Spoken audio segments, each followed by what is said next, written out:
So for anyone that doesn't know me, I am Laura Newman, the Library Education and Partnerships Manager at the University of Greenwich, and I arrange this series of CPD every year.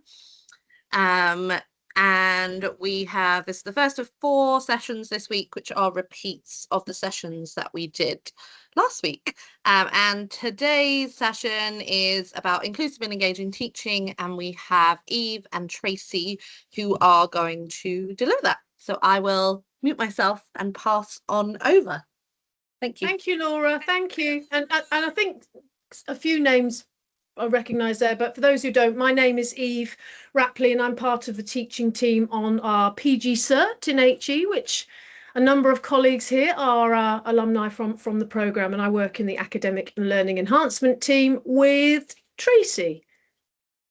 Thank you. Hello, Dr. Eve. Hello, Dr. Eve. I want to thank you on behalf of MSA University. I'm the head of the PG Cert unit in MSA University for 12 years. And every year we graduate from your program, like from 25 to 30 graduates. So we are very grateful for your efforts. No, well, it's always been a pleasure to work with all of you. And we love having a big MSA group every year on the program because it gives a different perspective. It's a different context, and I think we all, as teachers on the programme and our colleagues at Greenwich, we all learn. It's a diverse mix, and we all take something away from it. So thank you on behalf of the programme team. Cheers. Tracy. Thank you. Yes, thank you. Oh, it's lovely to see all of you turn on your cameras. It feels like, wow, it's very excited. So hello everybody, I'm Tracy Zhang. I work with Eve, my excellent colleague. We are in L team, academic and learning enhancement. We're part of the VCO Vice Chancellor office. So today, first of all, thank you for all of you joining us. If you are joining us in different time zone, especially outside your normal working hour, I really appreciate that. And I hope today's session will give us the opportunity to learn from each other, learn from different culture, discipline, and country. And I believe this session today is also an international reflection of the inclusivity and diversity existed in our world. And also today's topic directly links to our Greenwich 3 value: inclusive, collaborative, and impactful. So this session is here to support you and through you to support your students. So please feel free to share your challenges that you have faced or your successful example from your teaching, because the value today is to learn from each other from different T&E contexts. So thank you very much.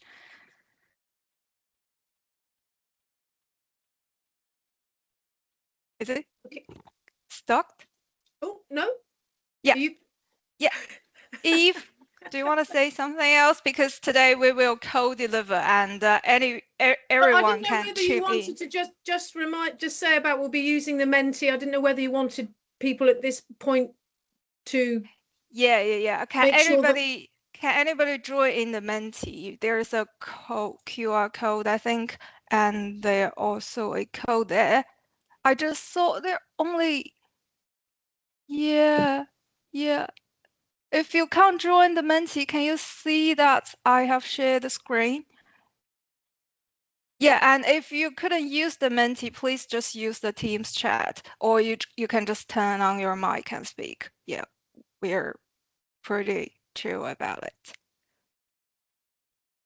Yeah, okay, great. I'm seeing people joining in. Yeah, so it says 9 joined at the moment. 12, I think, on my side. Oh, okay, mine says 9 on my slide. Yeah, maybe there's some delayed. Oh, yeah, 12. Good, 12. Okay. Good. Yeah. Eve, please keep an eye on the chat. Yeah, no chat at the moment. And Great. Okay, right. Yeah. So let's as Tracy said, obviously this is about inclusive, engaging teaching, and we will endeavour to cover everything that's been planned on here. But I think what we want to be able to do is be responsive and react to you and your questions and so we'll be very what's the word? We'll be very stretchy with the way in which we do things. If we linger more on some areas because there's more of a discussion, and I think that's okay. So if you're comfortable with that, we won't be following everything through and saying, right, be quiet now, we're moving on. We will work with you because we want this to be useful for you. We want you to go at the end of this and hopefully say, that was useful, I've learned this, or I've remembered that, or I'm going to try this in my own practice, rather than us just going through at our pace to suit us. It's not about us, it's about you, and about this trying to hopefully tap into the sorts of things that you want to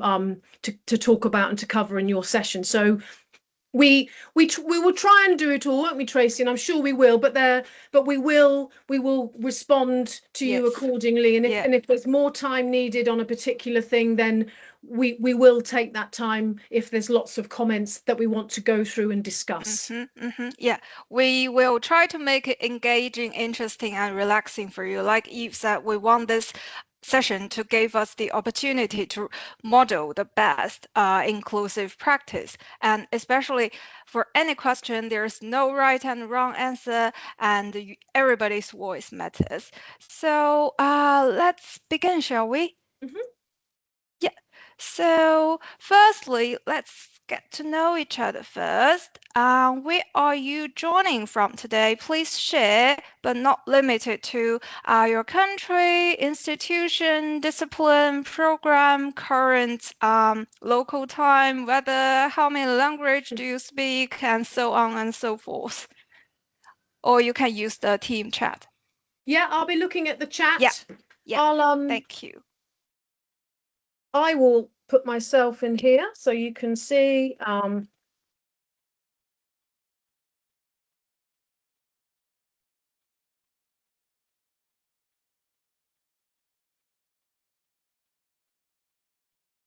not very good at typing. Wow.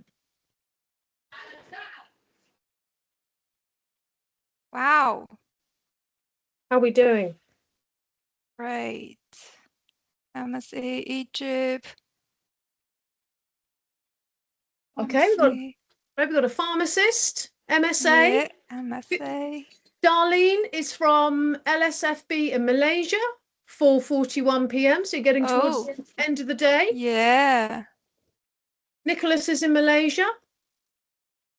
What about you, Tracy? Where are you? Oh, I'm I'm on the campus. So Zainab is in MSA, LSFB, MSA Computer Science. Campus. Segi. Marketing. Oh, marketing. Great. Denning Multan, Pakistan. Samaya, Malaysia. Malaysia. What's the weather like in Malaysia, anyone? Can you beat 40 degrees in Cairo? Eva's. I'm like an auctioneer. Are we higher than 40 degrees? I don't know. What's the weather in Malaysia? Yes, even more. Oh, okay. Wow.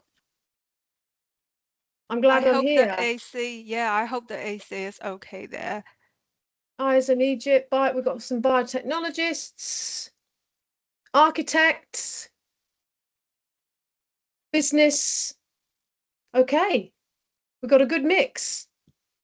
Right. Yeah. Okay, fantastic. We clearly have considerable experience at diversity in our room. So, welcome everybody. So today we will discuss 4 sections, and I think these 4 areas are particularly important in our TNE context because, for example, our students, they may be a non-native English speaker, or they may navigate or adapt to a unfamiliar academic expectation, or they're learning the UK degree, but they're learning or living in a very different cultural, professional, or even technological environment. So we will start it by the first section, and also we will have a 5-minute break between section 2 and 3. So let's start it by think about a session that you have attended that you find engaging or interesting and what made it engaging. So please still use the Menti or use the chat. Both are okay. Or you can hands up and speak.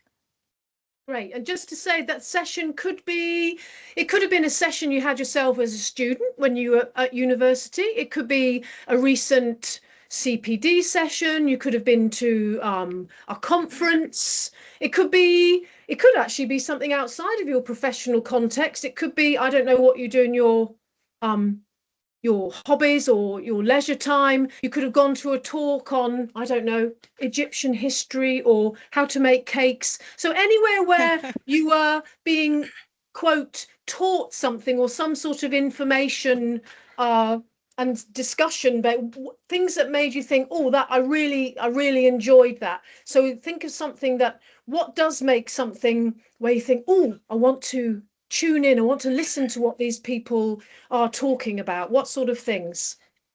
Yeah. So let's see what we've got here. Yeah.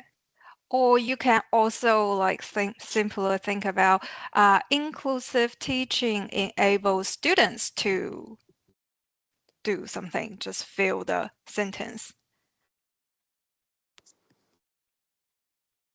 If it's more okay, and if it's more useful to make, you might want to think of it in your mind as, because you might have been to something that perhaps wasn't very engaging. What kind, what happened there? Well, what makes you think, oh, I'm going to switch off. I'm not enjoying this particular experience. Oh, great. We've got some things coming through. Yeah, interesting. Design courses and PG sessions, exchanging ideas and experience. Yes, like communication. And it was the speaker in a recent law training session that we had on campus.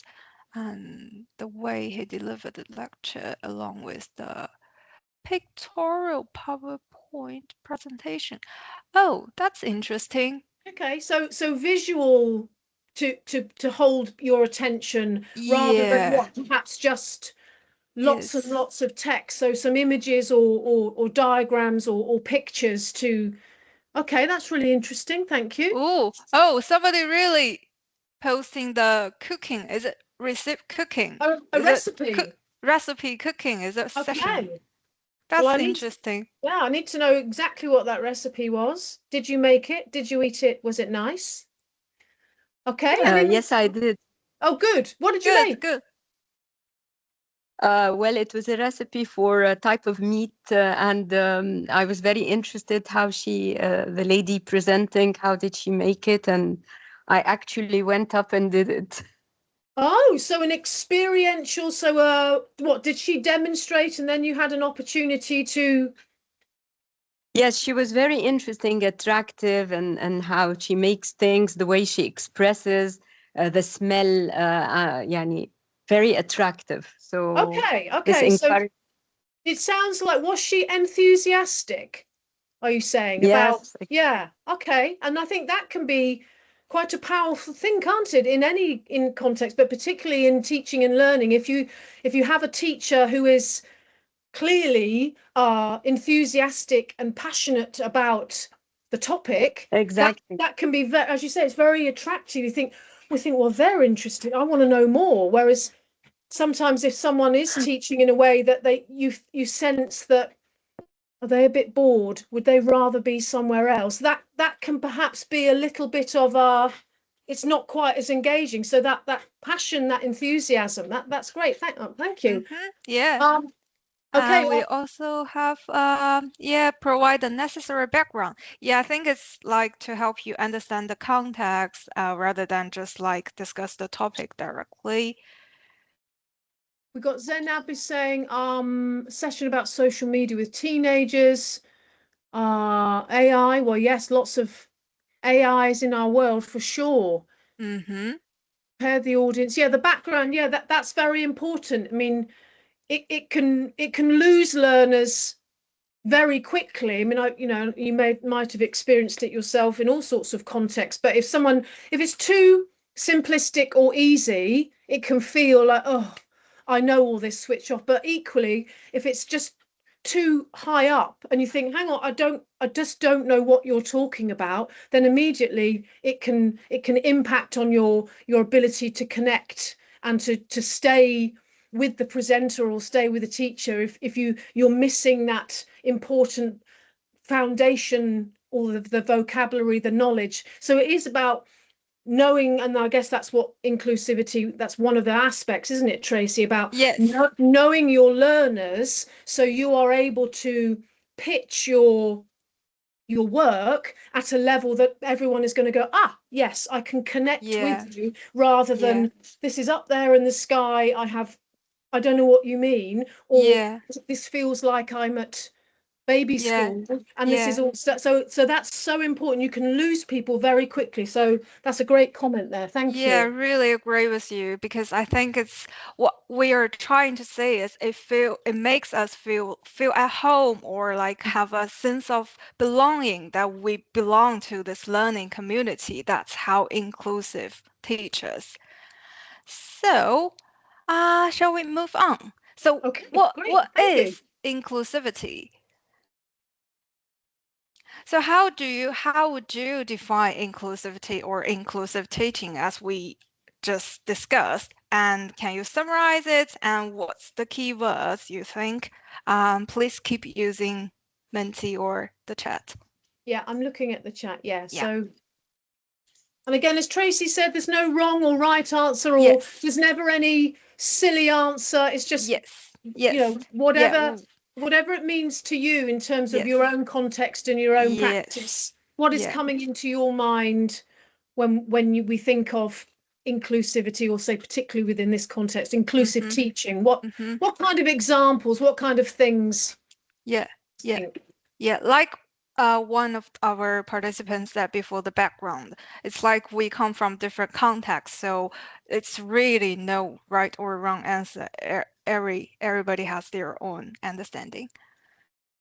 Okay, so Heba, thank you. She's said every learner has an active and fair engagement. So yes, so everyone in that context, that classroom, has an opportunity. So fair, what, to be able to participate.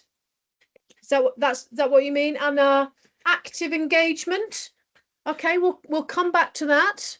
Yeah, and we also have Menti input. Everybody feel welcome. Yeah, respect, valued, and able to participate equally. Yes, exactly. And Zainab in the chat says everyone has the right to participate, no matter of differences, race, gender, color, religion. Okay. Okay. And Sakamumfa says teaching in a way that all of them understand, regardless of learning style or background. Yes. And we also have tried to get all engaging, make all students involve and engage, support different learning needs. Yeah, exactly. So what sort of learning needs might we be talking about there? People have talked about learning style, learning preference, learning needs. Anyone want to maybe put something on the Menti or in the chat about learning need? Yeah. What do we mean? We also have comments like a fair chance. Yeah, equally fair chance. It is also important part. Yeah, somebody mentioned the SDJ. Yeah, that's very important. Do we want to say what SDGs are? And which particular goals, like no, just what they SDGs, Sustainable Development Goals. It's the abbreviation of Sustainable Development Goals. Yes. Which goals do you think? I believe there's a 17th goals in general. So one of them is inclusivity, community, and there's political aspect, there's economical, there's environmental. So it's like the sustainable legs, I can say, or whatever it is, management, economical, environmental, and social. I believe so. And there's another sub elements, but I think these are the main components. Yeah, I think all of those goals are like interconnected, like each of them like influence each other. Oh yeah. Okay, we've got a Okay. couple of hands up, Tracy. We've got Heather, Great. and then we've Great, got please. my Sam. So Heather, would you like to come in first, and we'll go to you then, my Sam? I think what is very related and relevant in the SDGs is the SDG 4, which is creating a quality and education. And the quality education, I think it includes different aspects like creating a safe educational environment and let the student or the learner feel valued and respected and engage all kind of students without any kind of discrimination. Yes. Correct. Absolutely, yeah. But thank you, very important. Thank you. My Next Sam, one. I hope I've said that correctly. Tell me if I haven't, please. Hi, good morning. Yes, you morning. pronounced it correctly. Good morning and good afternoon, because we have people from so many different time zones. I just wanted to add up that in this Sustainable Development Goals, we also get to see that women participation in the labor force is also a very important part of the Sustainable Development Goals, because we get to see that here a lot in South Asian countries, that the women are out of the labor force. So this is something that I just wanted to add up. Right, wonderful. Thank you. Wow, Thank you very much. we're clearly very interested in sustainability goals, and it's also part of our focus in Greenwich. Like the value of impactful is also like we want to connect our teaching, research, and everything like linked to the sustainability goals. So yeah, let's move on.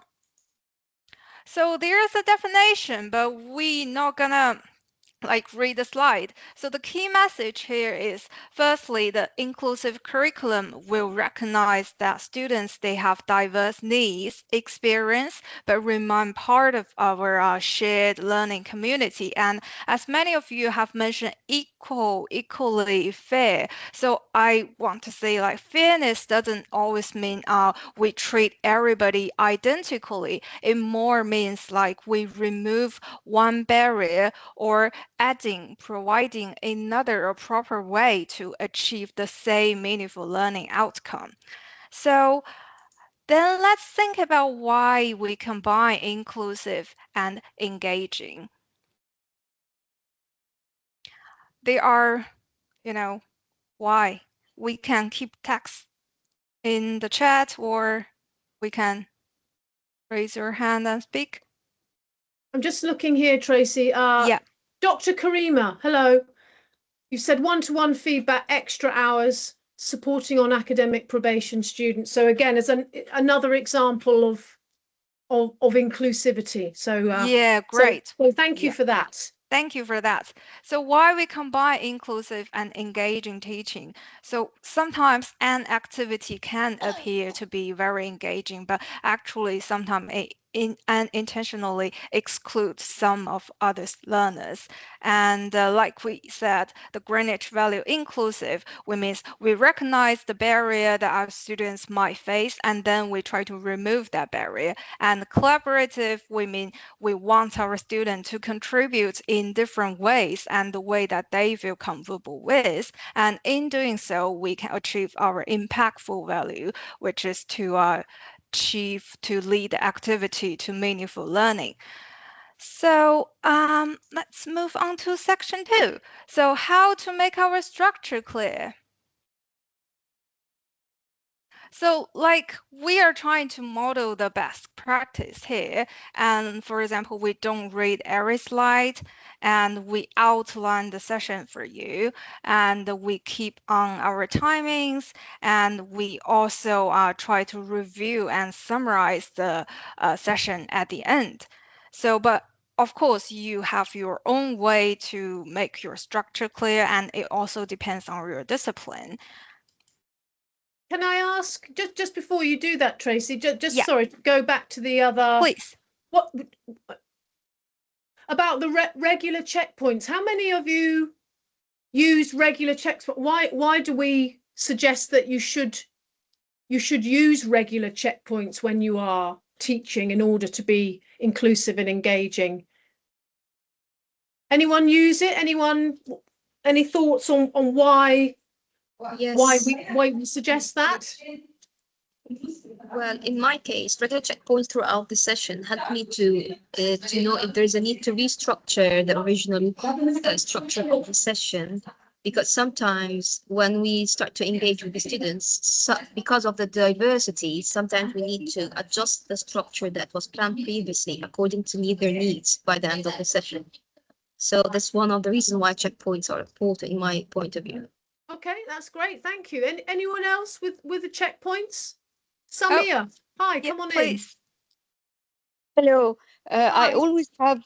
I always have something like a concept questions, because sometimes we want to be sure that we are achieving the learning outcomes, and the students themselves don't know if they've understood. If you just state you understand, they say yes, and once you ask a specific concept question, you discover that some of them don't really grasp or haven't grasped the idea. So you have to go back so as not to lose them for the upcoming or the remaining part of the session.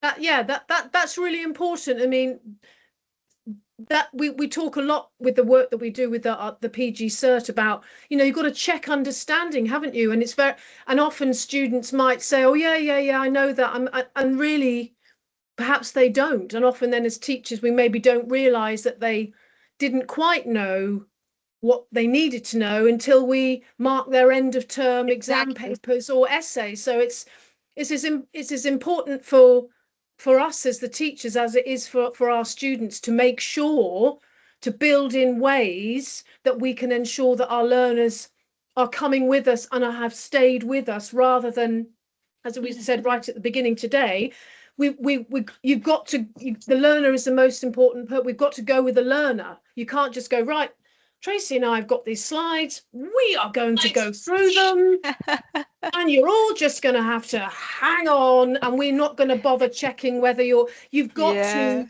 go, it's backwards and forwards. It's like, I don't know, look at my background, if you can see that with my, it's like the waves coming up, and sometimes you've got small waves, other times you've got big ones, but it's almost alive, isn't it? You've got to keep responding and be alive, and not just be focused on me as the teacher, me and my content, and I'm just going to deliver it. It is about that checking all the time and responding and reacting. Otherwise, we can get ourselves in all sorts of trouble. So thank you for that. Thank you. Yeah, okay. That's why we promote student partnership and student-centered learning. We want students to be our peer friends. So shall we move to the next one? Yeah. So how to structure your session? I'm sure we all have our own way that we feel like best suit our students.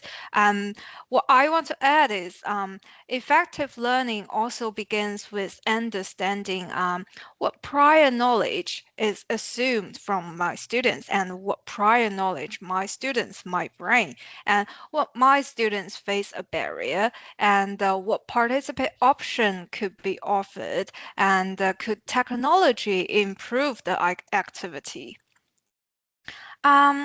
So that leads us to the importance of active learning. So I think Eve has already covered this. So students tend to learn more effectively when they actively engage, process, and use their knowledge in practice, rather than only just sit there and listen us to talk. And that's why we try to encourage us to participate and speak and post your examples or experience. That's how we learn from each other, because the learning is not just like gave the knowledge and receive that like Eve's background overwhelmingly threw on you, right? And can I've just put in the chat there, Tracy, I think it you know, learning by doing, going back to Heba's example of her meat recipe and watching someone do it and actually having a go. I think another thing that I always like to think about, and I'd be interested to know what you all think that about active learning, is to think about our students as they're going to be our colleagues of tomorrow. So they are going to be they're going to be your architect colleagues. Heba, they're going to be your biotechnology colleagues.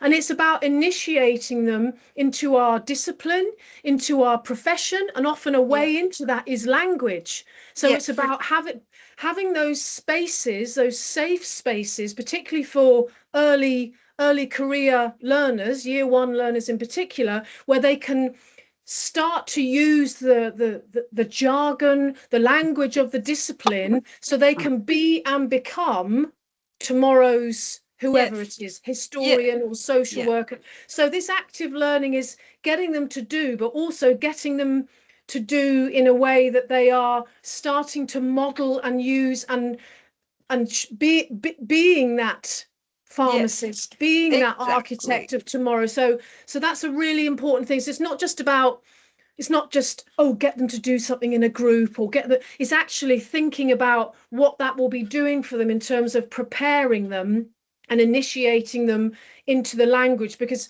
you can't unlock a discipline in terms of understanding if you don't know the literature base, the sort of foundations, the underpinning about what it is to be a biochemist or an architect, and those key theories, key ideas. And so much of that is surrounded, packaged up with language. So that's really, really important, that it's about active things, but about where you are bringing in language and terminology to help them to really access the discipline. Because I think once students start to do that, they go from I'm just a student to wow, I'm starting to get to grips with what it is to be a pharmacist, or what it is to be a social worker. And that can be very, very motivational and very inspiring for them if they think, wow, I'm starting to,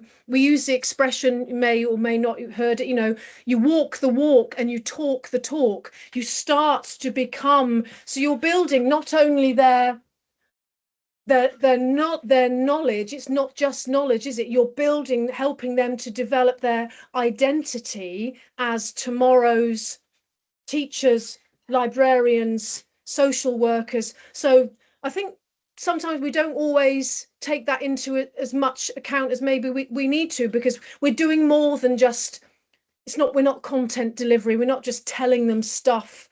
We are actually helping them to draw themselves as a professional in whatever their chosen area will be. So that's another big part of it. So not just the activities you're doing, it's that wider, what we're doing to help them to build their professional identity, which is really important, and that can be very, very motivating for learners. So that's something. I don't know if anyone wants to say anything else there, or Tracy, agree or disagree. I really agree. I especially like the way that you describe the learning. I think the learning, as you said, is a way of being, and it's always a continuing, it's a process. And I think it's not only like we want to encourage our students to think outside the box. It's also for us, for a teacher, to transfer or shift the thinking of treating our students as a something like we want to deliver the knowledge, we want to teach them something, rather than treat them as our equal, and they also bring their own situated knowledge and their lived experience into it, and we also want to treat this process as something that we can learn from them, and that's also empowering, I think. Thank you. Yeah, anyone any thoughts on this? Yeah, please share, or just turn on your mic and speak. What you think. Please. Please, Heba.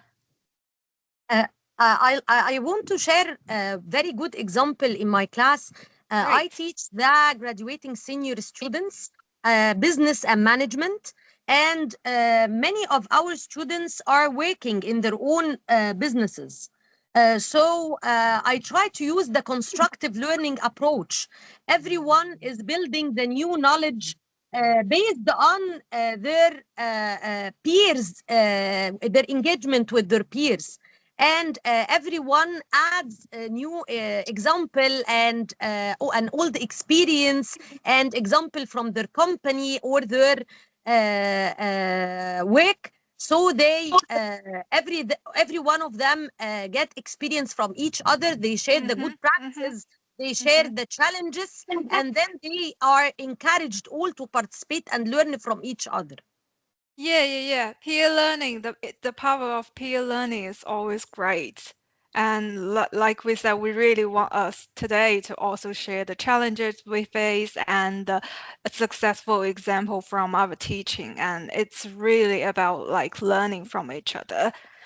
Thank you, Thank Heba. you. Can I just add one thing there? Yes. And I'll be interested to hear what colleagues, if any, think about this and experiences. Sometimes, and I don't know whether you've had it, Heba, sometimes I've certainly have it with students, particularly year one students, who perhaps don't see the value, or their expectation is that you as the teacher, you're the only one who has the legitimate knowledge. And what's the point in me asking Tracy? She's only another student. Sometimes, so is that something? Because that can be quite a challenge. Because peer learning, Tracy, you're absolutely right. I mean, it is incredibly valuable and can be a real strong source of learning. But it's like anything. It is a form of pedagogy, and you can't just necessarily say to students, right, go and do a peer thing, and then the students immediately understand the value of it. Sometimes you have to teach them and show them and prepare them, so then the peer learning is valuable. Otherwise, if then students just sit there together and say, I don't know what to say, what are you going to say? It can feel like it's not a good productive learning. So, I mean, Aya, you've got your hand up. I'm just interested, again, because sometimes it's easy to say, yes, do peer learning, we can learn from each other, but sometimes you have to lay that foundation. That foundation. Thank you, Tracy. That lay the ground, those sort of ground rules to sort of show people to understand that this is a good use of their time. Aya, do you want to come in? Yeah, I'm just going to join my hand with you because I teach year one as well, students in architecture. So I have the similar experience. So one way of doing it, like I let them to try by themselves first to see how hard it is without any peer guidance, because they don't have the initial experience yet. And then we come back and have a discussion, and then I give them the feedback as and their peer review as well, their colleagues. So that's not how I said that. Well, you need the structure. That's for the reason why. Because you try it by yourself without any prior knowledge and see how hard, because you don't have the basics. So I tried this term. I found it's very successful. So I'm intending to do this in maybe the upcoming years as well. Wonderful. That's why I also did. Great. That's great. Thank you. I don't know if anyone else, I don't want to hijack the conversation about peer learning, but again, sometimes it does need to be set up. It does need to be done in a scout. You can't just, because otherwise it can fall flat if you haven't prepared that ground for students to understand how to interact. Okay, we've got Nihal, and then wow, we have great. Heba. Let's one by one. Yeah, come in, Nihal. Hi. Hi. You able to unmute?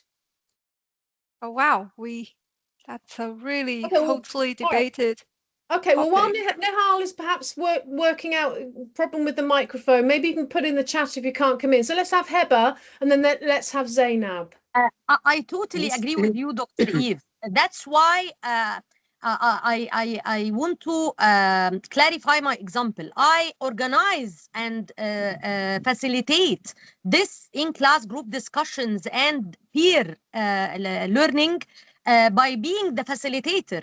I start with discussing the main concept, the main examples that I have, and then ask them to share their examples and build their new knowledge and experience based on their old knowledge and experience and their peers' knowledge and experience and mine also. And maybe I start earlier by having a flipped classroom. Ask them to read about it and to prepare their examples, and then come share their examples with their group. Great. Right. No, thank you. That's very inclusive. Yeah, it is. Absolutely. Thank you. Zainab, are you able to come on now? Yes, hello. How are you? Hello. Welcome. I thank you. What I want to say from my own experience, I'm teaching one of the courses is entrepreneurship and small business management, and this course is mainly a practical course more than a theoretical one. So I noticed that students believe more on what is written, printed in the books or in the notes when they listen and hear to somebody's real experience in life. So when I invite one of the guest speakers who is already has his own business, or he is an entrepreneur already well established in the market, and he or she explains and discusses their own experiences, whether positive or negatives, students believe more what is being taught when they hear a life experience, or when they hear a real case study they trust. They grasp the essence of the lecture. I found that very interesting, because if you go only theoretical, even if you do all sorts of teaching techniques, it's effective, I know, but it's more and more effective is you if you bring to students live examples. I believe in that very much. So they are convinced that is really happening. If we say, if you are a good, successful entrepreneur, you should follow 1, 2, 3, 4. Okay, they say okay. But when I invite someone and he or she recalls their own experiences, and by chance they just say the very same thing they have gone through in their syllabus, now they are very much convinced and enthusiastic, and they get engaged in the discussions more and more. I Right. believe I don't know if that is really related to what we are It talking is. now. It's Absolutely is. absolutely. It's the power of lived experience. And Yes. yes, yeah, let's keep Thank you. yeah, I saw there are thank you. There are so many people like hands up. What's the Yeah, next one? we have Sandy. Hi, Sandy. Yeah, hello. Hi, Dr. Eve. So I Hi. believe, I don't know if I'm right or not. You can correct me. The example that was just said was authentic learning, right? When you connect whatever you teach in the classroom to real world, like applicable examples. So, Yes. and this is actually what I did in one of the assignments. One of the subjects that I teach is community pharmacy practice. So the students are learning about the over-the-counter medications, what the patients can take for self-care, and how to deal with those patients. And the previous assignment was based on just making a flyer, explaining whatever disease to the patients, and like you know what is it, like a workshop or something. And I changed it completely into a video that they have to shoot in the educational pharmacy here in MSA. And in the video, they make mistakes on purpose, like communication mistakes with the patients. For example, the pharmacist is not paying attention to the patient, or he didn't ask enough questions about his conditions. And this leads, for example, into dispensing the wrong medication. And then the video pauses, and we show this video to their peers, and they start to point out all of the mistakes that happened. And then the video continues again, and they replay the entire scenario, but this time the pharmacist does everything right. And I found that the students were super engaged with this. Some students even dressed up in props, like someone had a broken leg, so she came in limping with and everything. Another one came in with a baby, so she got her little sister's doll in order to pretend that she's a mom and the baby is crying. So yeah, so I strongly believe that when we connect those real life situations and what they are going to do in the future to the classroom, the level of engagement is much higher. Yeah. Thank Right. you. Thank you. Thank you, Sandy. And you're right. I mean, that is authentic learning, authentic practice, and this. And I'm sure, no doubt, within that video, there was the use of the language of pharmacy and pharmacists, and how to interact with the patients, and all of that sounds like that comes alive, doesn't it, in that kind of format of teaching, rather than just a plain piece of paper with a written script of how to interact with a patient or that kind of thing. So that's a really great example. I say anything that's experiential, anything that's doesn't always have to, but can sometimes draw on more than one mode of presenting some content or information, that can increase the chances of it landing with your learners in terms of go, oh yeah, wow, this is much more engaging. So thank you. That's a really great example. Thank you. Yeah, I think we also have Noha want to speak, please. Yeah, Nihal, you there again? Nihal? Yes. Oh, yes. Oh, I'm there. wonderful. I'm there. Thank you very much. I would like to share a nice experience for the active learning, where students were engaged in the type of project. I'm an architect. And the instructor in the beginning of the year, they choose a project for students to be active in. Yeah. So the good experience at that time that we have a professor that is connected with residents in a place that they need community development center. His name was Dr. Adel Fahmi. He knows he knows the users, he knows the decision makers. So we decided to select the project name is Community Development Center, and we went with the students and visited the site. And the students talked with the residents and also the decision makers to come up with the program of the project. Each student developed a program based on the needs of the actual users. So they were we felt that the students were really motivated, and it's not it's not an assumptional project. No, it's a real life project that really students felt that the residents need this project, and they were very much motivated.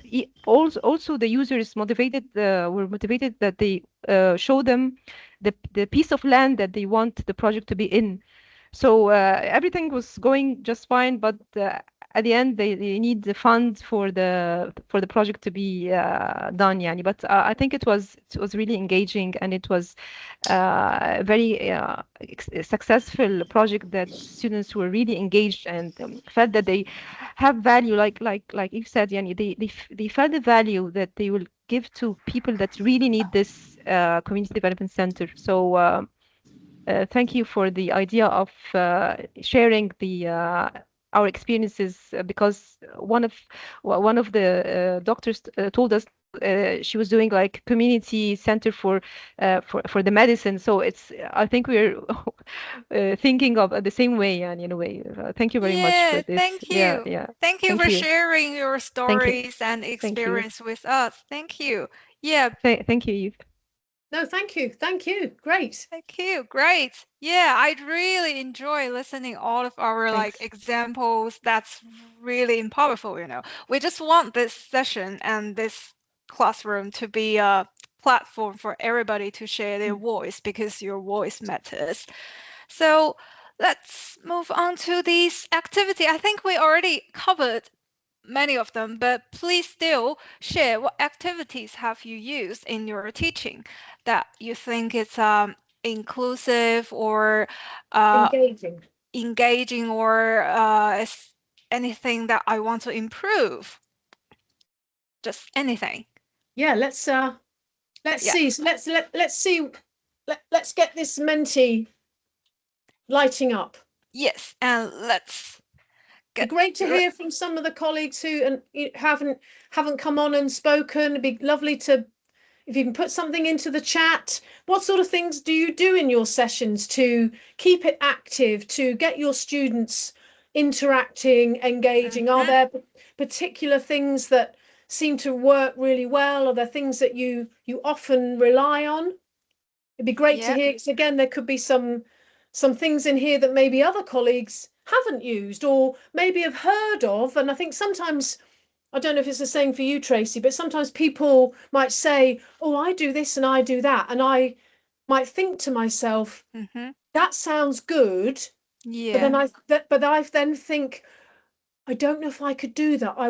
would it work? I'm a bit worried, you know. So Yes. sometimes, so it'd be great. So if there is something, there could be someone then who'd be thinking, I've heard of that, but I've been a bit anxious about maybe trying. It'd be great then to hear from somebody who said, hey, I use it, and this activity works really well. You might inspire or give someone the confidence who's been thinking about it to maybe then try it in their own context. So it'd be great to hear what you do. So what have we got? We've got one-to-one feedback discussions, peer simulate presentations and pin-ups. I'd love to hear, what is a pin-up? Hi, Eve, it's Ayam. Well, this is how we call it in architecture. Like in every stage of a project, the students have to pin their work in order to present it, not just digitally, whatever the tool they are using.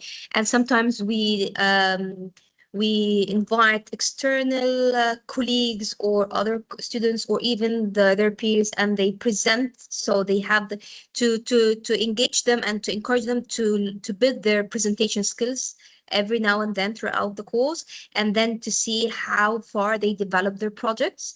So it's a one way or another it's a kind of different mean of presentation, but it's like they're pinning their work instead of just presenting briefly.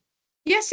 And I think you have to remind me, because my memory is awful, but I think I watched one of your sessions where you might have done that, and then you got students to give feedback. Did you? I think you did that.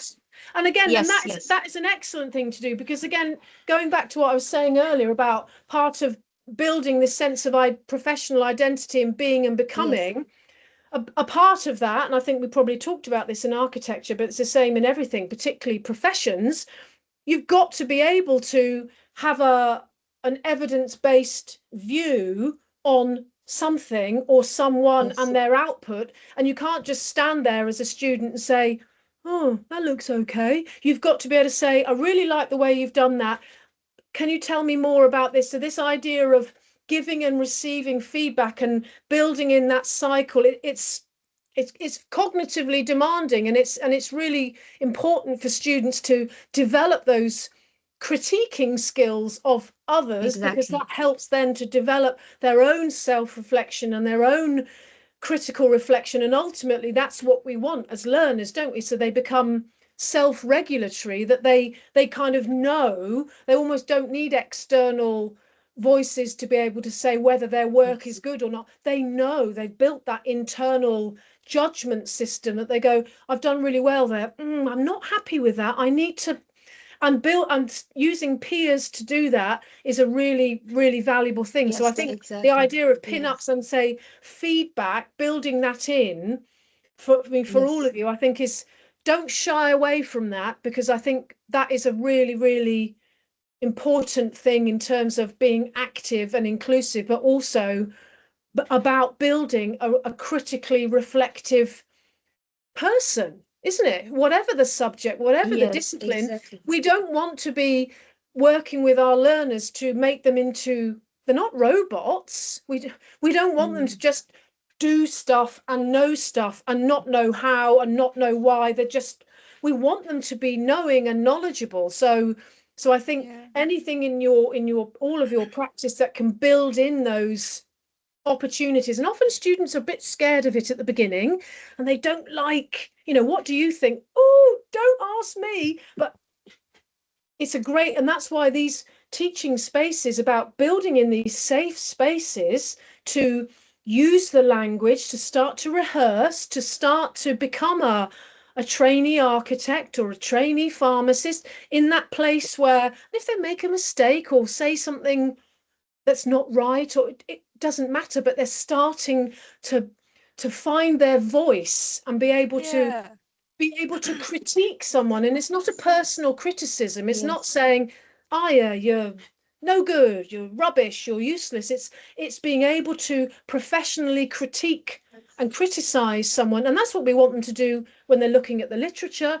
and that's what we want them to do in their practice. So that's a great thing. So your pinups sound great, and I think I've seen them. Based on the feedback that I received during the PG cert, that I use more than one channel to do it, like not only written or verbally. I use Padlet, Mentimeters in order, because the diversity of the backgrounds of the students, some of them you mentioned might be shy or not willing to engage. So I provide them different platform in order to provide their feedback or to engage. In case that they are not want to have it like face to face, they can pin, like a piece of papers, and they just stick it to their students without, because I give them like 5 minutes without the student present. They can move around to see their other peers' work, so they can actually give their feedback without an actual confrontation, in case they are shy to be engaged. And then we have this discussion, one-to-one discussion, and they can use Mentimeter. So I found that this has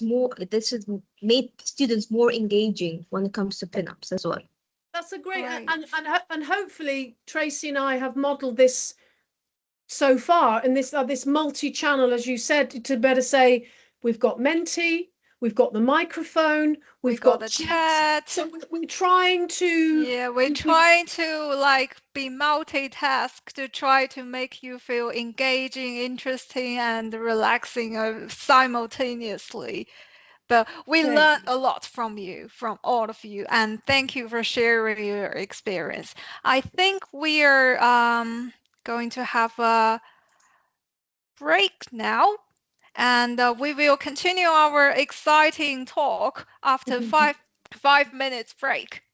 Okay, and just before we go to the break, and I always say, and I'll put this in the chat, in your break, it's an opportunity, I always say, to have a think and a blink and a drink, particularly a blink, because when you're looking at the screen, you can, so a think as in, are there things that we've been talking about so far?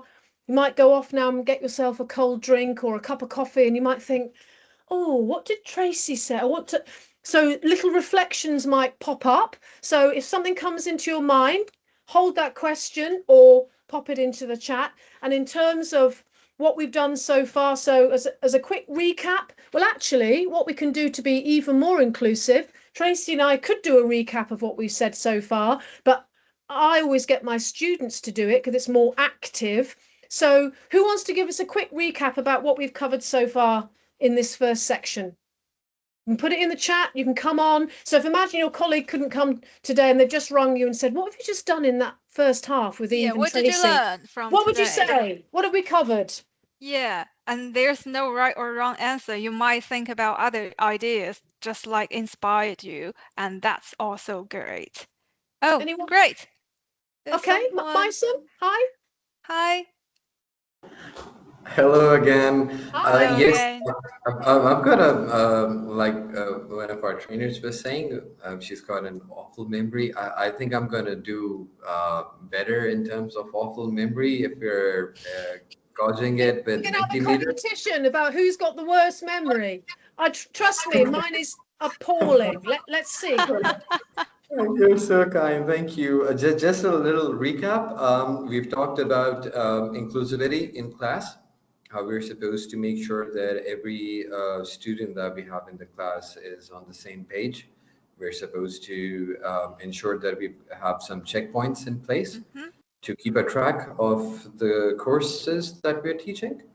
And furthermore, we're supposed to use some engaging activities, some feedbacks, presentations, and pinups, so that we make sure that there is active learning in the class and it's just not all theory and theoretical, and we don't want them to sleep with their eyes open, like sometimes I do that. So we don't want them doing that. Thank you. Great. Thank you. That's I think wonderful reflection. Covered it all perfectly. So that's certainly a thank you. We've got some other things here. Thank you, Nihal. Checkpoints, practical live look. Yeah. So again, that's just a little tip from me that I always get my students to do. So whenever we have a break, or even if you move on in class, because you will no doubt have a number of small topics within a session. So before we move on, I get a quick recap. Sometimes I might use something on the board. I might just get hands up, but that's good because it makes them think, what have I done, rather than me telling. And again, those colleagues who've worked with me on the PG Cert will know my expression. The person doing the talking is the person doing the work. So as teachers, we want to be doing a bit less of the talking and getting the students to be talking, thinking, interacting. So they're doing the heavy lifting in class and they're doing the work, because if the more that they do talk, think, share, reflect, give feedback, the more it is cementing, hopefully, things into their head. If they sit there, like you say, I always say that we're not in the movies. They're not there with their popcorn and their Coke at the back of a dark movie theatre, kind of eyes wide open asleep or properly asleep. We need to make the climate is such that they are having to build and learn, because we can't open their heads up, can we? I'm sure those of you who did the PG Cert will know what we did in 1286. You can't just tip the knowledge in. If only we could, you know, but we have to set the scene and the climate to enable them to build their own knowledge and understanding and layer it up. You know, we talk of, you know, schema. That's what we have to be doing. Set the climate, set the tone. We can't shovel in, here's some knowledge, here's some content. We have to set that scene. So as much as we can to make the sessions engaging and interactive and active, that's going to help them every time, and saying just checking, they will start to layer up their knowledge and understanding. Oh, we got a lovely long post here from Sandy. Yeah, I saw that. Wonderful. Thank you. Fantastic. Gold star for all of you for your Yeah, summaries and that's recaps. so moving, you know. Brilliant. Feels like you're really engaging into the teaching. Thank you. Thank you. Thank you. Okay, so what are we saying here, Tracy? Are we saying come back at 10:41 UK time? Is that 5 minutes? Yes, please. And please go ahead and enjoy your egg or weather Yeah, or go and have an egg. yeah. Go and pop out and fry some bacon Yeah, on your cob and pop that when you're done. give you a treat. Have a second egg or a Yeah, why double not? egg. Go crazy. Go crazy. Go And crazy. thank Yeah. you, everyone. Thank you, Tracy. We'll be back in 5 minutes. But 5 minutes. Any questions? Pop them in the chat, Yeah. or pop them Yeah. on the Menti or Yeah. something. Yeah. Okay. See you all. See you in Bye. 5 Bye. minutes.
I think we're. I think we're here. Are we here, Tracy? Yeah, Are you yes, here? Am I we here? are. Yeah, are we here? Can you see the shared Menti? Eve, can you see the Menti? Yes. Sorry. Yeah, Yes. all good. Yes, I can. Yeah. Okay, welcome Thanks, Sandra. back. So let's move on, shall we? So now we move on to the section 3, language delivery and participation. So this section is not only about the words we use, but it's also about what and how we make our participation feel safe, confident, or sometimes even challenging. So firstly, we are going to discuss the inclusive language. So as we may notice, our students, they may be non-native English speaker. So if they are, they will face an extra burden in their learning. So on the one side, they're processing their subject content, and on the other side, they're processing their language. So especially in second language learning, we have a term called affective barriers, which means students they may feel anxiety, low confidence, or fear of embarrassment, and that will prevent students from participating. And they may understand the idea and they may have something to say, but they may feel very uncertain or fear to express it in public setting or even in English.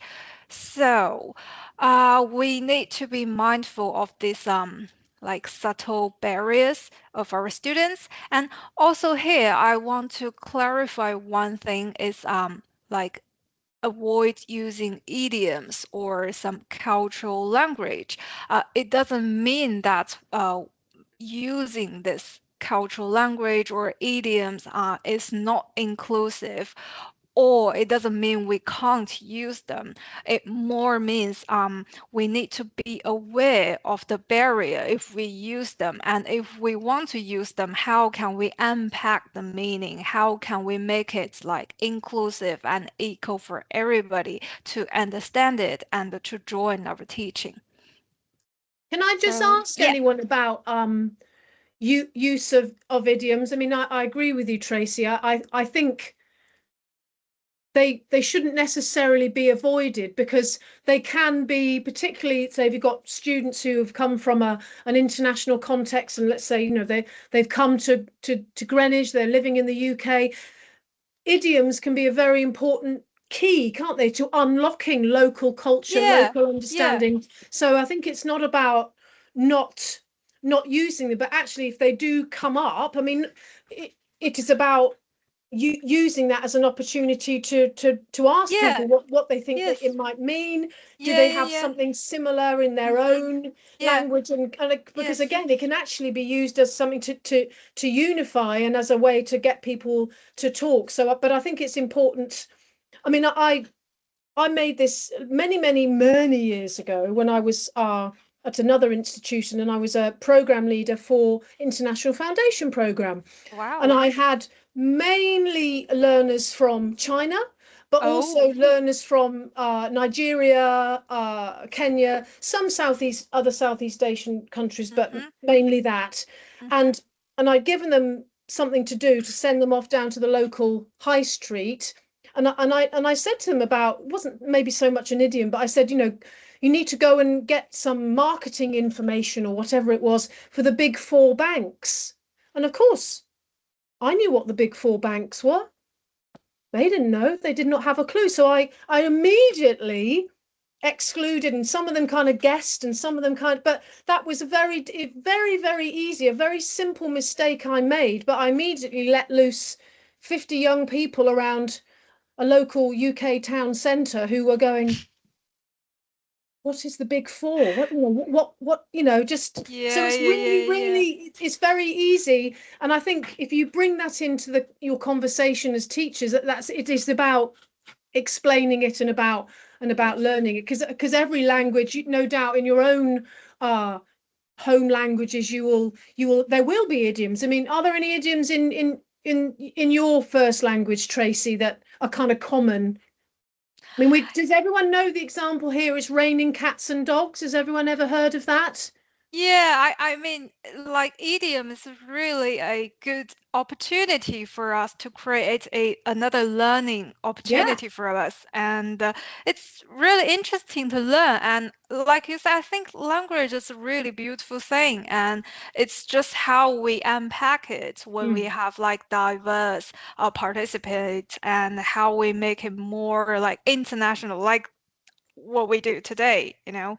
Yeah. So I think they can be upset. So I would not, I think avoid feels like it's forbidden, don't ever. I think it's about using your judgment, and if it helps to capture, or if you use that because it's part of your language, your Yes, vernacular, yes, then just yeah, say what it means. And I yes, think that's, I mean, I'm always fascinated as someone, you know, who learning another language, or thinking, oh wow, that's a, gosh, where's that come from? That's it. It can be a nice cultural yeah, discussion point, can't it? yeah, Again, and encourage learners to speak who mm-hmm, perhaps maybe wouldn't put their hand yeah, up, or talk about something else, but it yes, might make them want to make a contribution to that. So I think so long as it's explained, I mm-hmm, think it's mm-hmm. okay. Yes, yes. Like in China, I'd like to share one example, like you asked about the idiom. So, like if I summarize what we talked today, a topic, probably will use like 四海皆兄弟, which means everybody from everywhere, from any like place around the world is our friends, and we welcome you no matter where you're from, what language you speak. So we probably will say 四海皆兄弟. But I think that the key point is not we abandon these idiom. It's when we bring that up, we need to immediately realize it's not everybody's like common sense or common understanding, and I need to explain that. And like if we speak English, then I will translate it in English and how we understand that in our context. It's not just like we just don't use it. It's fine. It's fine to use it. Yeah, no, I agree. Anyone else got an idiom that they want to share? Yeah, please share. We want to learn more. Oh, Sandy, look at Sandy, that. please. Yes, She's we have straight in there. Let's hear it. we have a common idiom in Egypt. It's called or we say إيد لوحدها ما تسقفش. Means one hand does not clap. That working in teams will Oh, get us clapping, like yeah, cooperating and yeah. producing and stuff. Oh, Yeah. Interesting. that's excellent. I love that. Okay. All right. Yeah. We must have one more. Somebody from maybe outside of the Egyptian context, another country, another Yes, area. Give us an please. idiom. There must be another Oh, one. wow. Oh, wow. Look at this. I don't know if you can pronounce that for us, Nimra. Are you able to come on? Something's, oh. Maybe. Hi, everyone. Hi. Okay. Let's It's hear such a fun discussion. Wonderful. Yeah, we'd like to hear different Yeah, languages speaking. tell us about your lentils. Okay, so here I'm talking from Pakistan. I'm joining this session, Welcome. and it's an amazing session. I'm learning so much. So just because you asked for one, I quickly asked Claude to give me a few so that I could post it in both the languages. Brilliant. And here it is. Yes, it is dal mein kuch kala hona, which I'm actually laughing at the literal meaning of it, something black in the lentils, but it means something suspicious is going on, you know. So you just use it in Urdu language here in Pakistan, and it's a very commonly used idiom here. Wow. So can you in what sort of context? I mean, is it something As in, suspicious? it's You don't mean as yeah, in like you know, somebody you just yeah. kind of what, questioning, a bit kind of Yeah, you could question it by just saying it that, you know, I don't see something is happening exactly how you're telling me it is going Okay. on, or I see there's some sort of there's some sort of ambiguity to it. And you know, people present a situation where they tell you that this is the truth, however it is not the truth. So the person who's who's listening to it or who's looking at the whole situation may just come up and say that there is something suspicious going on, and the idiom there, they will use this idiom where they'll say dal mein kuch kala hai, you know, there's something Okay. black in the lentils. They don't like, translate it in English and say it, they say it in Urdu. Right. No, I've got you. And I can, yes, I can, I'm envisaging, yeah, a bowl of, let's say, orange lentils. And yeah, you can imagine you go through and there's a few black, you think, what, it's not Yeah, quite as, yeah, exactly. I understand. Well, thank you. That's Thank great. you. Really great. I would, well, if I had a good memory, I would try and remember it, but I won't. But thank you Or else you anyway. can message me, I'll let you know. Great. Okay. Yeah, Thank you. yeah. Okay, and just when you're talking about inclusive language, I would also like to share one example that I faced Mhm. in my class that I've been facing all these years. I've been teaching since quite some time now. So even here in Pakistan, we do have people coming from all sorts of cultures and backgrounds, and they're not very well spoken in the native in the English language. And so the idea is that I do actually agree with her how Eve put it, that one should actually use the words and they should use the jargons and the idioms. And then what I do is I personally translate it into our local language, which is Urdu.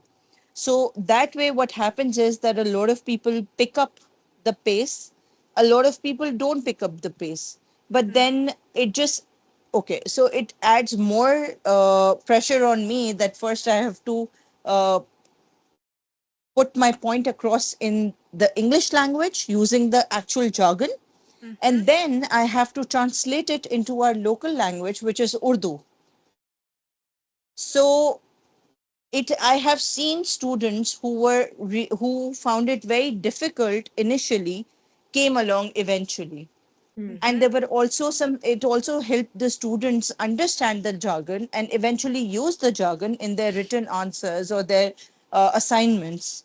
Wow. People who were coming from science background or who changed their field from art to business, for example, they eventually found out what we meant when I took this route, you know. Yeah. So Great. I think this really helps us, and this also helps students. Yes, yes. Thank you. Thank Thank you, you. Thank you. Nima. That's brilliant. And we've got Aya. You've got Yeah. coming in. Hi. Yeah, I'm Hi. just going to share a small incident that I found that sometimes it's the generation difference, not only about the language or the slang, because sometimes when I'm trying to make like not a joke, but like I didn't like Bebin Nagar Makhalla, which is basically mean the carpenter door is falling, that if someone giving a criticism or feedback, but actually doesn't follow the advice that they're giving to the people. So this is a term that we sometimes use, but sometimes you're like, what do you mean? Because they are not familiar with it because of the different generations.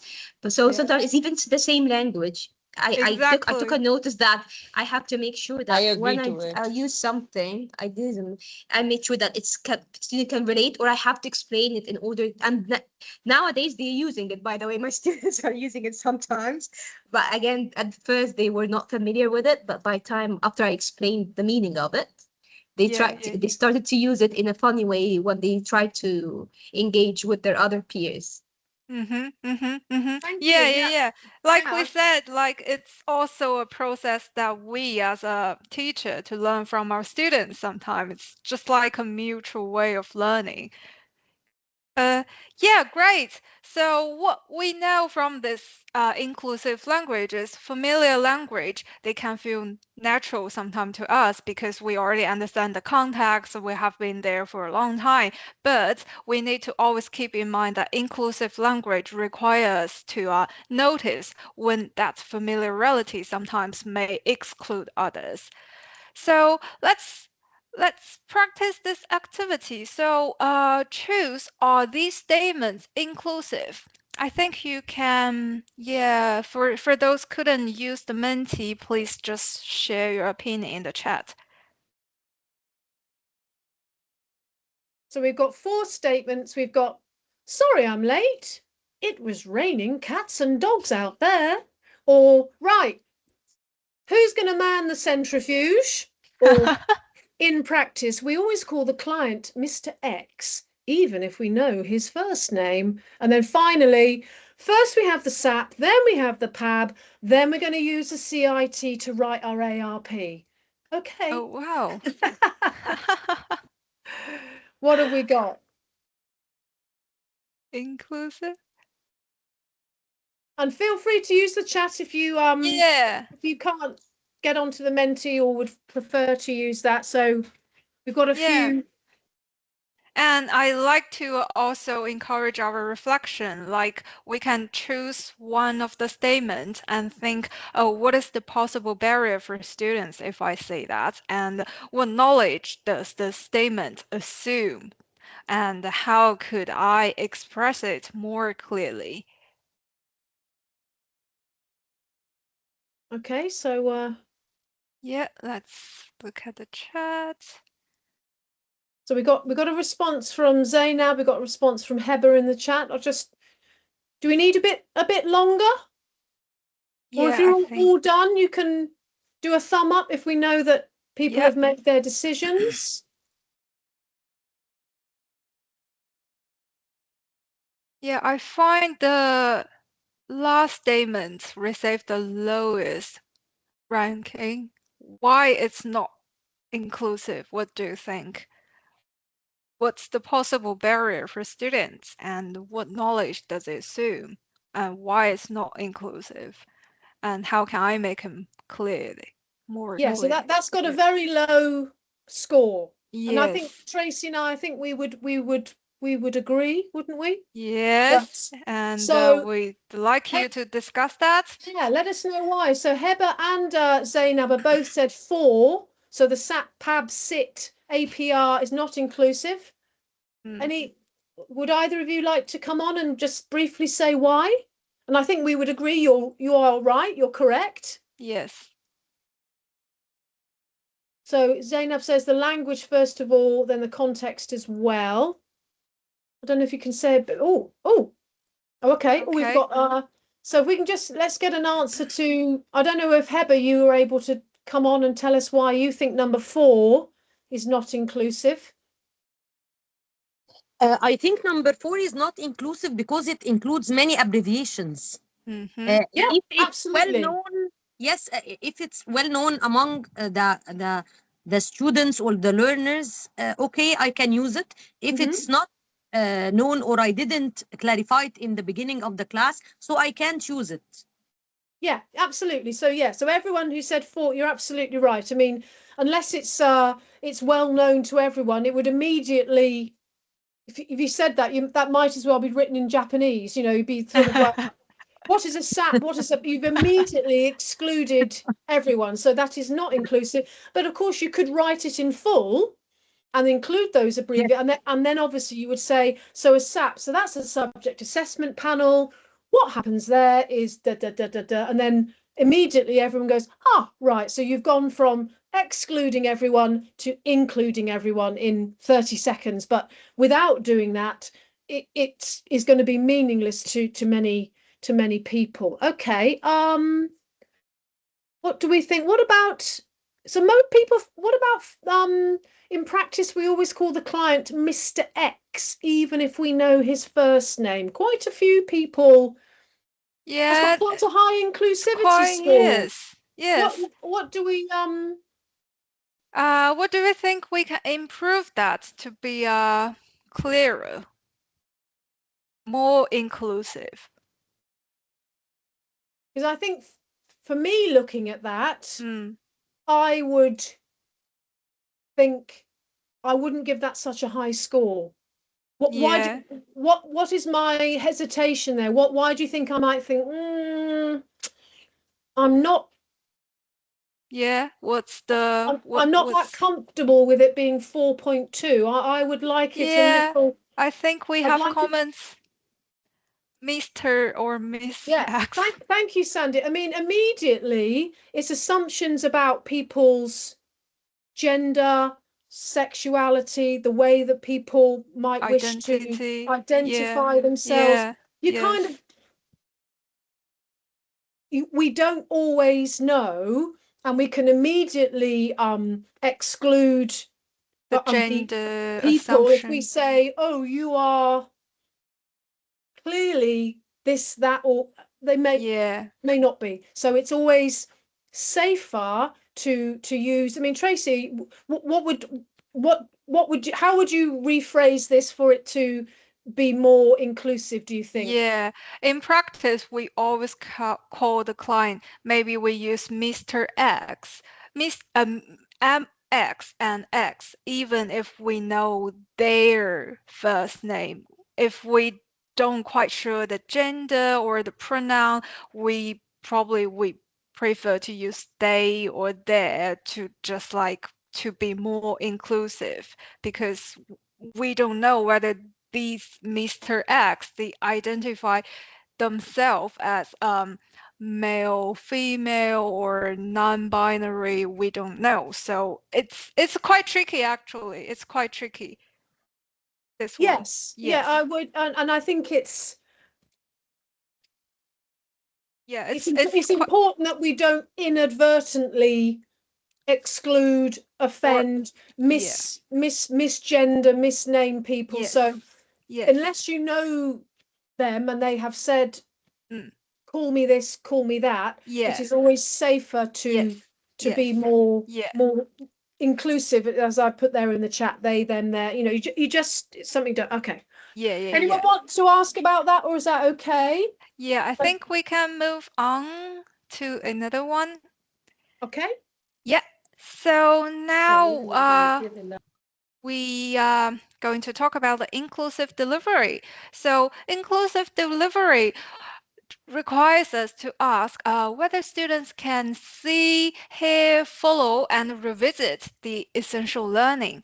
And for example, we can combine some spoken explanation with clear text, diagram, recording, and digital tools. And I think especially in our T&E context, what stands out is the use of technology, AI, as we encounter our teaching and daily communication a lot, like online and from a distance.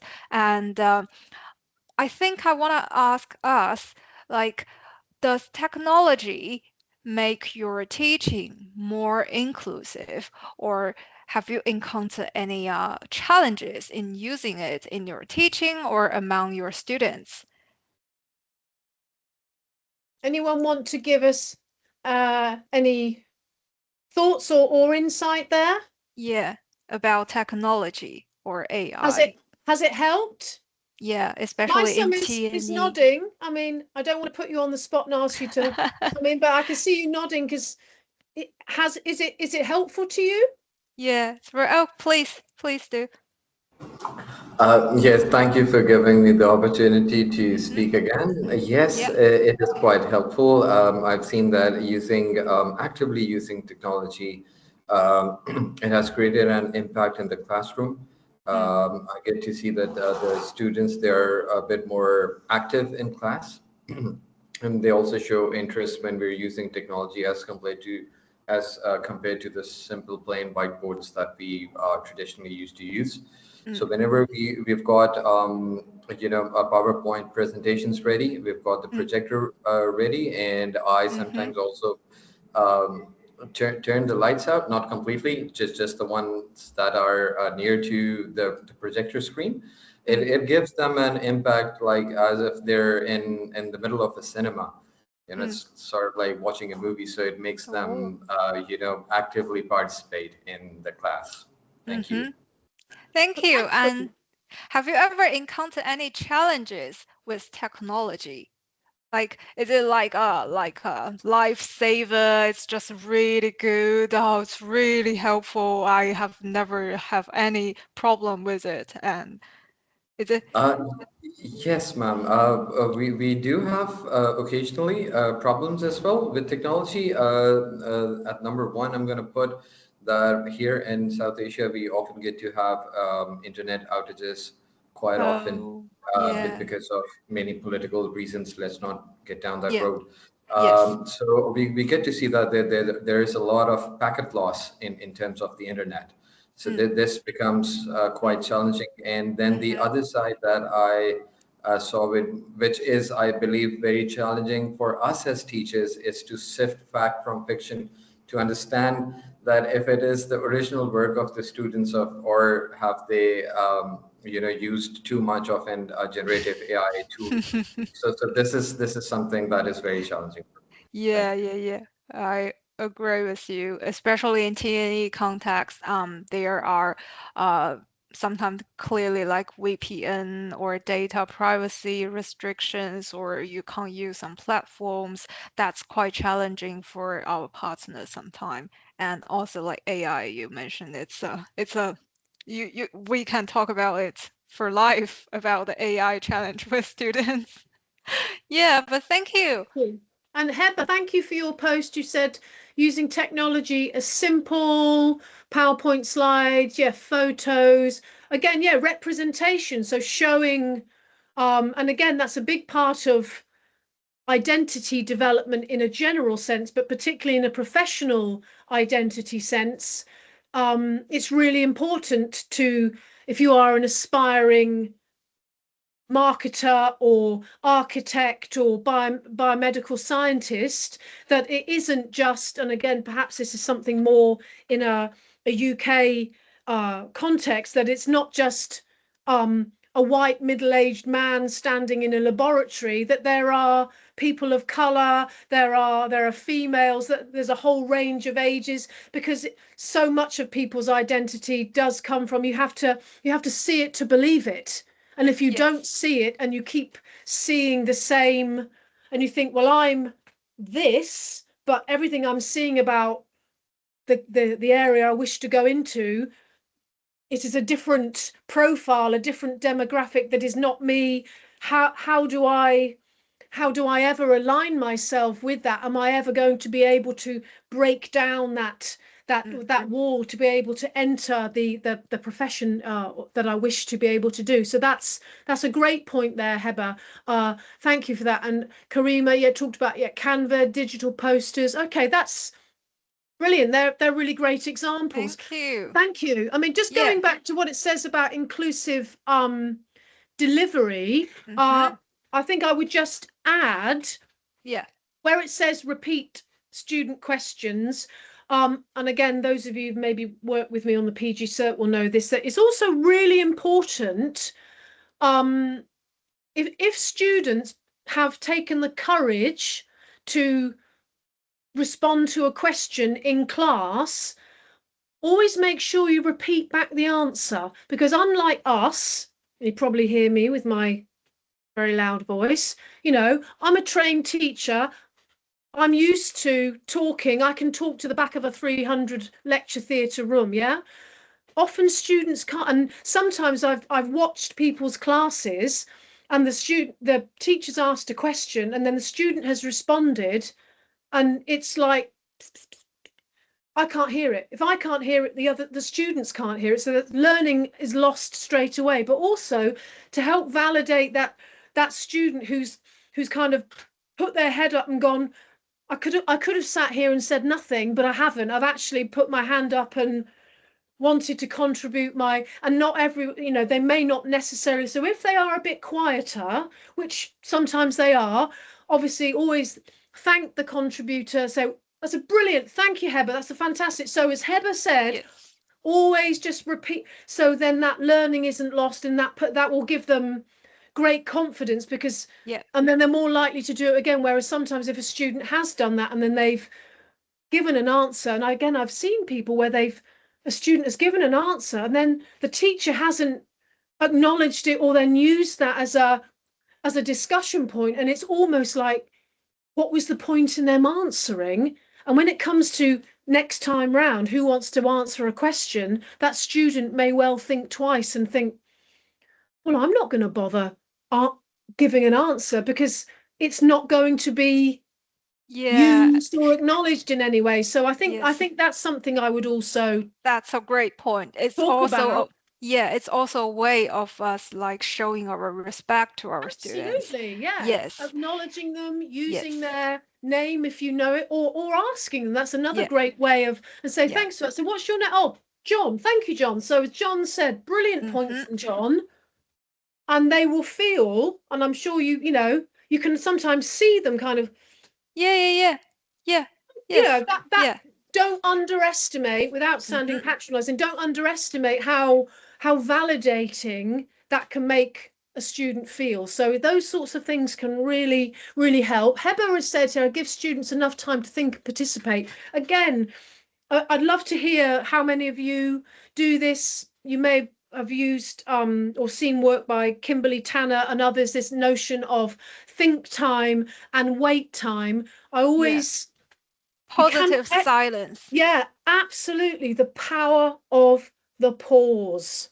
Yes. To give, sometimes people, they're like a runaway train and they're just talking, and the content, you can see the student, and you just need to, going to give you 1 minute. Yeah. And you can put a timer up, you can give them time to process and think. And then you can say, right, we've had a minute to think about that.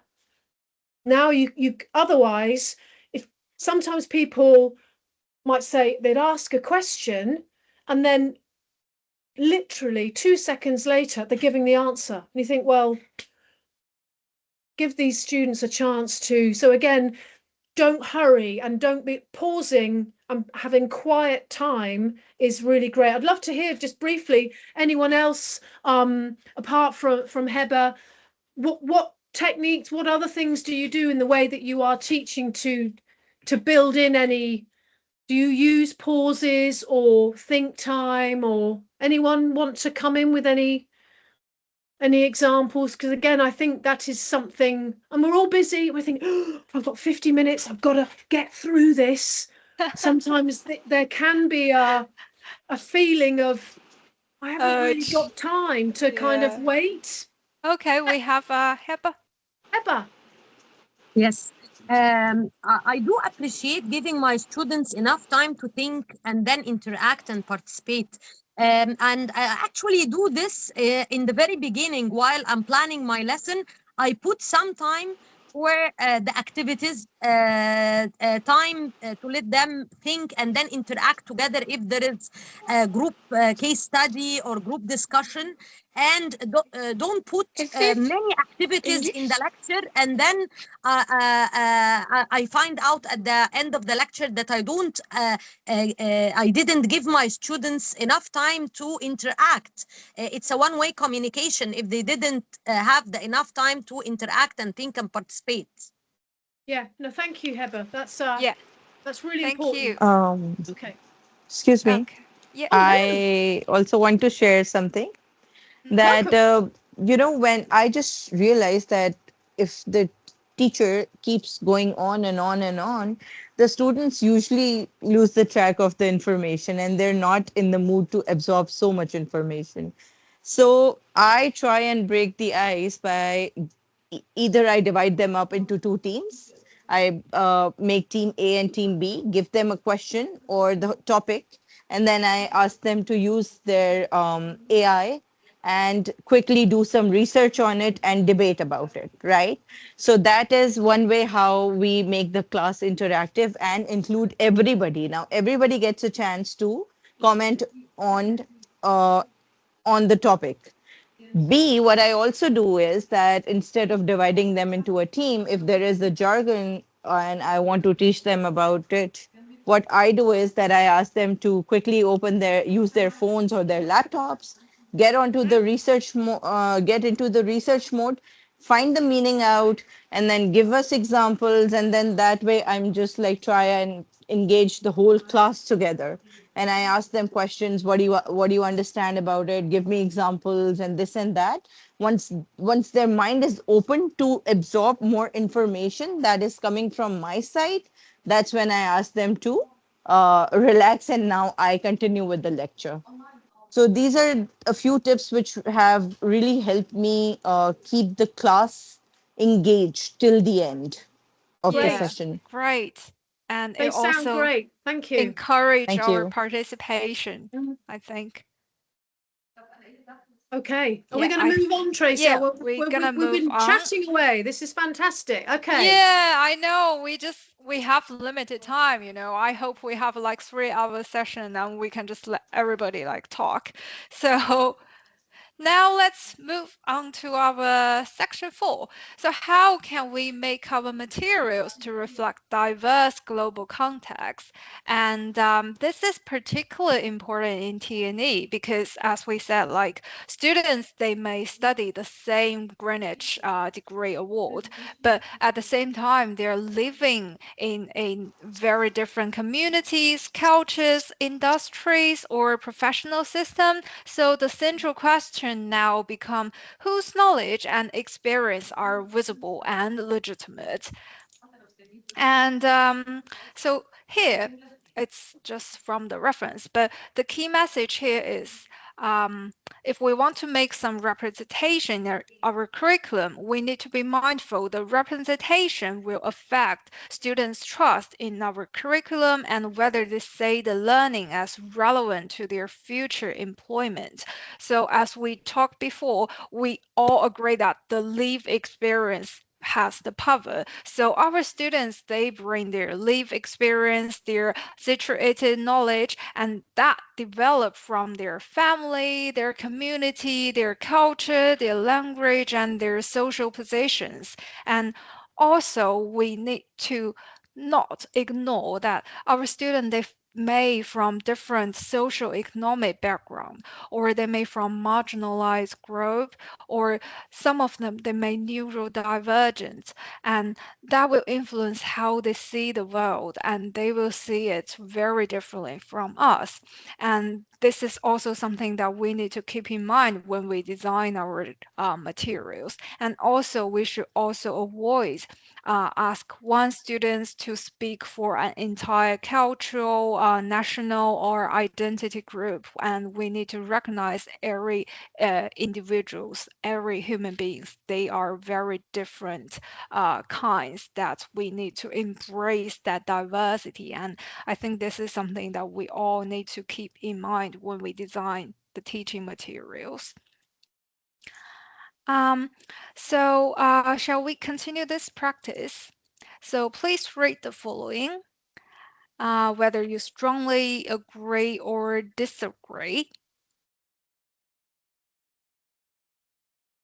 And you can also put your opinions in the chat if you can't use the Menti. Oh, wow. Ooh. Here. Ooh.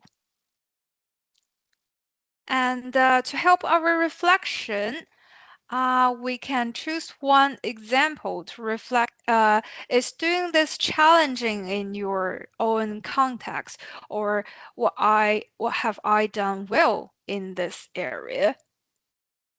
And if anybody wanna turn on the mic to speak, please do.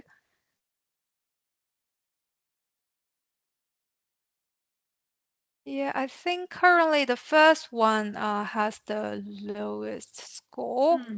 Yeah, so perhaps we can discuss that a little bit.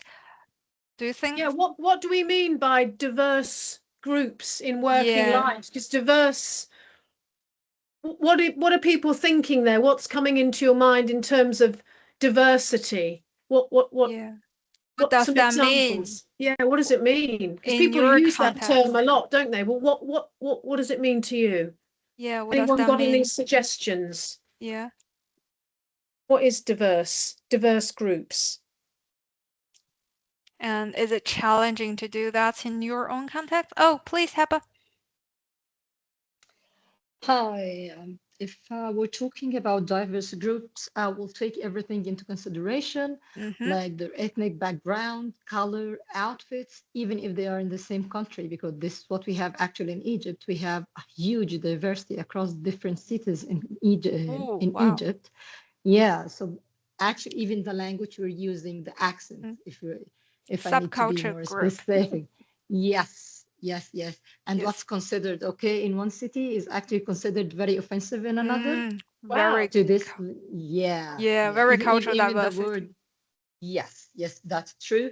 But if we're talking about the field of computer science, which the field I'm working in, of course, we work with everyone across the globe. And I recall one of the main examples I always use when I teach management to computer science students, and we're talking about what is a good manager and leadership, and how should we as managers deal with diversity, even or deal with different culture and mindsets, even if it's very unusual for us. The main example I use, what would you do if you found a male that is tall, big, with a heavy mustache and wearing a dress and asking you or telling you that he's identified as a she? They always laugh because this is very unusual in our culture. And actually some of the students complained about this example, but I keep telling them, you have to know and learn about others. This is a safe environment where you can learn about everyone, because in our field of computer science, even if you're not going to travel abroad, you will be working as a freelance, outsource it. So you will have different people with culture, different culture, faith, and even things you would have never thought about, but you have to learn how to accept others. And accepting others does not mean that it's affecting your own faith or culture, but simply others exist as we as we are for others. Because for me as a hijabi, or probably for women who are even covering their faces, this might seems very strange to others, but for us it's not. So it's all about learning and understanding and exactly understanding that different meeting or dealing with different people is not something harmful. You just need to be prepared to. So diversity, in my opinion, actually covers everything that I'm not acquainted with, or others are not acquainted with when they're communicating with me. So diversity comes first, and especially in today's world where we can get access to everything and everyone in a blink of an eye. So if we're not considering this, even in the examples we're showing, either through photos, through oral example, sometimes writing, in computer science, we always find middle-aged men in a charge or in top positions. So I always try to give them the other perspective of, no, females do exist and females are good in leadership. And it's not about the gender or the face. It's more about how you guide people through when you are in a top or in senior management position. So diversity for me is a lot of things, actually. It is a lot of things. And I think what you tell us and what I learn from it, it's like culture. It's not just only culture, different cultural background. No. There's culture within culture that we just, there's so many things that we have to wait for us to learn. Thank you. Exactly. That's a great example. Thank you. Yes. So I think also back to our curriculum. So diversifying a curriculum doesn't mean we just add one like international example or cultural example. It more means we try to examine whose knowledge is normalized, whose knowledge is marginalized, and then try to create a respectful opportunity for diverse perspective to be included.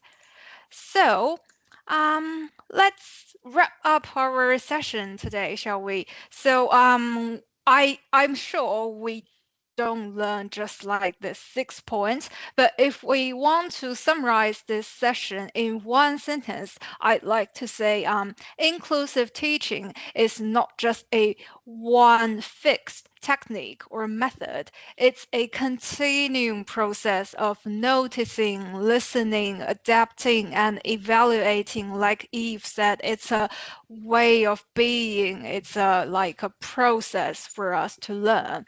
And also we need to be mindful who are our students and what prior knowledge, identities, and experience do they bring, and what might be happening beneath the visible students' behavior there, and what might we create a barrier for our students in our classroom, and what further option, alternative option can we provide through our teaching, support, or technology.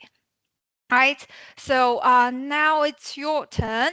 So please identify one thing you will take away from this session, and please use Menti or chat, or like turn on your mic and speak. We're heading to the end of the session. Thank you. And saying I've just put in the chat, and again, it's always good, you know, whenever you start a session, whether you have formal learning outcomes or more broad aims, these were the 4 things that we were going to be talking about. So I guess for you to be able to think about, you know, to what extent do you think that we have covered those, and I think it's important when we are teaching, and again, those of colleagues who know me from the PG Cert, it's important for learners to be able to get a sense of the distance traveled, that they can kind of sense that at the beginning of the session I was here, and actually, yes, I do think that I know more about this, that I have made some progress, because again, it's important that we all as learners feel that we have made some progress, and even if it is small steps, that we have learned something new, taken something on board, had a new reflection, something to feel that we are moving along, rather than I've been to a session, I don't know what it was for, I don't feel that my knowledge or understanding or skills or whatever it was for has in any way developed or moved along. So really important whenever you're doing any sessions to think about that, the clear start but the clear end. And of course, no time now, but I would be asking again, as for active, to be asking my students, asking participants to give me a recap. So again, to make people be thinking about, yeah, what have I done? What are those takeaways? But thank you. Yeah, do please pop things there.